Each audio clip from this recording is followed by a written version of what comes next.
UCC क्या है? सबसे पहले आपको समझना है कि यूसीसी क्या है।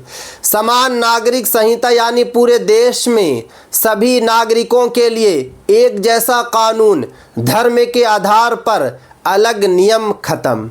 धर्म के आधार पर जो नियम था, मुस्लिमों में अलग नियम था, हिंदू भाइयों में अलग नियम था, बट अब ऐसा नहीं होगा। सभी के लिए जो है समान नियम हो जाएगा। उसके बाद आगे देखिए कहाँ लागू हुआ है। अब बात ये आती है कि यूसीसी कहाँ कहाँ लागू हुआ है। तो उत्तराखंड में लागू हो चुका है, गुजरात में जो है बिल पास हो चुकी है, वहाँ पर भी जो है लागू हो जाएगा, और कई राज्यों में जो है लागू करने की तैयारी चल रही है। हिंदुस्तान के किसी भी राज्य से अगर आप वीडियो देख रहे हैं तो वीडियो को आप लोगों को ज़्यादा से ज़्यादा ज़रूर शेयर करना है, क्योंकि अब वक्त आ चुका है आपको खुद अपनी लड़ाई लड़ना होगा। वरना जिस तरीके से आपके हाथ से 3 तलाक निकला, जिस तरीके से वक्फ बिल निकल गई आपके हाथ से, उसी तरीके से यूसीसी जैसे ही लागू हो जाएगा। यहाँ पर तो कुरान और हदीस की बात है, जो कुरान शरीफ में लिखा हुआ है। जिस तरीके से कुरान में फरमाया गया है कि आपको ज़िंदगी इस तरीके से गुजारना है, इस तरीके से आपको शादी करना है, इस तरीके से बच्चों को बांटना है ज़मीन जायदाद, मगर यूसीसी उसके अकॉर्डिंग अलग हो जाएगा।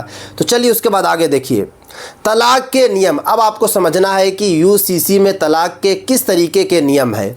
सभी धर्मों के लिए एक जैसा कानून बन जाएगा 3 तलाक का। जिस तरीके से तलाक जो है हिंदू भाइयों में होता है, इसी तरीके से मुस्लिमों में होने लगेगा, क्योंकि हिंदू भाइयों में जो तलाक होता है कोर्ट के ज़रिए होता है, मुस्लिमों में 3 तलाक होता है। मगर 3 तलाक को लेकर भी आपको पता है कि सुप्रीम कोर्ट में मामला चल रहा है। उसके बाद आगे देखिए, अब बिना कानूनी प्रक्रिया के तलाक नहीं, कोर्ट से ही तलाक मान होगा। यानी कि जैसे ही यूसीसी लागू हो जाएगा आपके यहाँ, क्योंकि कुछ राज्य में तो लागू हो चुका है, उत्तराखंड में लागू हो चुका है, गुजरात में बिल पास हो चुकी है, अब जैसे ही पूरे देश में धीरे धीरे लागू हो जाएगा, तो फिर आपको जो है कानून को मानना होगा। जो कानून कहेगा उसी के अकॉर्डिंग आपको तलाक देना होगा। उसके बाद आगे देखिए शादी और दूसरी शादी को लेकर यूसीसी क्या कहता है। एक पत्नी पति के रहते दूसरी शादी नहीं, सभी धर्मों के लिए एक समान नियम। यानी कि अगर आप एक पत्नी रखे हुए हैं तो आप दूसरी पत्नी नहीं रख सकते हैं। इस्लाम में क्या इजाज़त है कि आप 4 शादी कर सकते हैं, मगर यूसीसी मना कर रहा आपको कि आप 4 शादी नहीं कर सकते हैं। अगर आप एक पत्नी रखे हुए हैं, एक बीवी रखे हुए हैं, तो आप दूसरी शादी नहीं कर सकते हैं। देख सकते हैं इस तरीके का जो है यूसीसी है। इसीलिए तो आप लोगों को मैं बता रहा हूँ, कई वीडियो में मैं आप लोगों को बताया हूँ कि अब वक्त आ चुका है अवेयर होने का। मगर मुस्लिम भाइयों में कोई जिम्मेदारी नहीं है, रिस्पॉन्सिबिलिटी नहीं है। उसके बाद आगे देखिए संपत्ति यानी कि प्रॉपर्टी रूल्स। अब आपको संपत्ति का रूल समझिए क्या क्या है। पैतृक संपत्ति का बंटवारा समान कानून से, अलग अलग धर्मों के नियम खत्म। यानी कि जिस तरीके से हिंदू भाइयों में बंटवारा होता है, उसी तरीके से जो है मुस्लिम भाइयों में भी बंटवारा होगा। अलग अलग धर्मों के लिए जो कानून बनाया गया था संपत्ति को लेकर, वो कानून ख़त्म हो चुका। यानी कि जो कुरान में इरशाद फरमाया गया है, जो हदीस में इरशाद फरमाया गया है पैतृक ज़मीन को लेकर, बंटवारा को लेकर, उसके अकॉर्डिंग आपको बंटवारा नहीं करना होगा।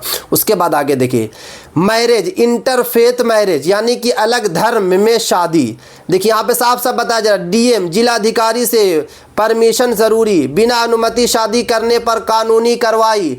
यानी कि अगर कोई दूसरे धर्म में शादी करना चाहते हैं तो पहले उनको डीएम से अनुमति लेना होगा। इसीलिए तो यूसीसी लागू किया जा रहा है। आप डायरेक्ट शादी नहीं कर सकते हैं, आप डायरेक्ट लड़की को लेकर नहीं भाग सकते हैं। पहले आपको जिला अधिकारी यानी कि डिस्ट्रिक्ट मिनिस्टर से आपको जो है अनुमति लेना होगा, उसके बाद ही आप शादी करेंगे। उसके बाद देखिए धर्म परिवर्तन पर भी जो है नियम बनाया गया। धर्म बदलने से पहले सरकारी अनुमति ज़रूरी। अगर आपको धर्म बदलना है, धर्म परिवर्तन करना है, तो आपको पहले सरकार से अनुमति लेना होगा। तभी आप जो है बदल सकते हैं। उसके बाद आगे देखिए, बच्चों के अधिकार, यानी कि बच्चों के क्या अधिकार हैं, बच्चे की पहचान और अधिकार सुरक्षित करने पर जोर। फ़ायदे, अब बात ये आती है कि इससे फ़ायदा क्या है। देखिए इसमें फ़ायदा भी बताया गया है यूसीसी में, मगर मुस्लिम समाज के लोगों का कहना है कि एक पैसा भी फ़ायदा नहीं है, क्योंकि हदीस और कुरान की बात आ रही है। भले ही जितना मुझे फ़ायदा मिल रहा है, मगर कुरान और हदीस में जो फरमाया गया है उसी के अकॉर्डिंग ज़िंदगी गुजारना, ये मुस्लिम समाज के लोगों का कहना है। क्योंकि जो मुस्लिम पर्सनल लॉ है उससे छेड़छानी की जा रही है, जो शरीयत में बताया गया है उससे छेड़छानी की जा रही है। यूसीसी वही तो कर रहा है, इसीलिए तो मुस्लिम समाज के लोग इसके अगेंस्ट में हैं। क्यों मौलाना अरशद मदनी साहब जो है लगातार स्टेटमेंट दे रहे हैं, क्यों मौलाना महमूद मदनी साहब बड़ा बड़ा स्टेटमेंट दे रहे हैं। आप जो है यूट्यूब पर जाकर वीडियो सर्च कर सकते हैं, आप देख सकते हैं भारत में किस तरीके का माहौल क्रिएट हो रहा है। देखिए यहाँ पे बताया गया कि इससे आपको क्या क्या फ़ायदा मिलेगा। देखिए यूसीसी से समान कानून हो जाएगा, महिलाओं की सुरक्षा होगी, विवाद कम हो जाएगा। उसके बाद बताया जा रहा है कि धार्मिक स्वतंत्रता पर जो है असर कम पड़ेगा, ये यहाँ पे बताया जा रहा है। कुछ नियमों का विरोध, अब देखिए यहाँ पे बताया जा रहा है कि मुस्लिम समाज के लोग जो है इस नियम का विरोध कर रहे हैं और ज़ोरों शोर से विरोध कर रहे हैं। तो अगर आप लोग वीडियो देख रहे हैं तो आप लोग जो है इस वीडियो में कमेंट्स ज़रूर करें कि क्या आप लोग यूसीसी के समर्थन में हैं या फिर यूसीसी के अगेंस्ट में हैं। ये बात ज़रूर आप लोग जो है कमेंट्स में लिखें, ताकि मुझे भी पता कि चले कि कितने लोग जो है यूसीसी के अगेंस्ट में हैं और कितने लोग जो है यूसीसी के समर्थन में हैं। और अगर आप लोगों ने वीडियो को शेयर नहीं किया है तो वीडियो को ज़रूर शेयर करें। पूरे भारत के मुस्लिम समाज के लोगों को जागरूक करें, पूरे भारत के मुस्लिम समाज के लोगों तक वीडियो को ज़रूर पहुंचा दें। अगर आप व्हाट्सएप चलाते हैं, इंस्टा चलाते हैं, फेसबुक चलाते हैं तो वहाँ पर स्टोरी, वहाँ पर स्टेटस ज़रूर लगाएं, ताकि बच्चे बच्चे तक वीडियो जाए और उनको सही तरीके से जानकारी मिल सके। क्योंकि आप लोगों को गोदी मीडिया ये सब नहीं दिखाएगी, गोदी मीडिया ये नहीं बताएगी कि यूसीसी से क्या फ़ायदा और क्या नुकसान है। यूसीसी से जो है आपको ज़रूर जो है फ़ायदा गिना दिया जाएगा, गोदी मीडिया के थ्रू नुकसान नहीं बताया जाएगा। अभी क्या हो रहा है, जितनी भी गोदी मीडिया है अभी क्या बता रही है कि लकड़ी से खाना बनाने के 10 फ़ायदे, 15 फ़ायदे। क्योंकि आपको पता है कि भारत सरकार की वजह से भारत में गैस की किल्लत है, तो गोदी मीडिया ये नहीं दिखाएगी कि गैस की किल्लत है। गोदी मीडिया आपको फ़ायदा बता रही है कि 10 बड़ा फ़ायदा होगा अगर लकड़ी से आप खाना बनाएंगे। तो इस तरीके से बेवकूफ़ बनाया जा रहा है।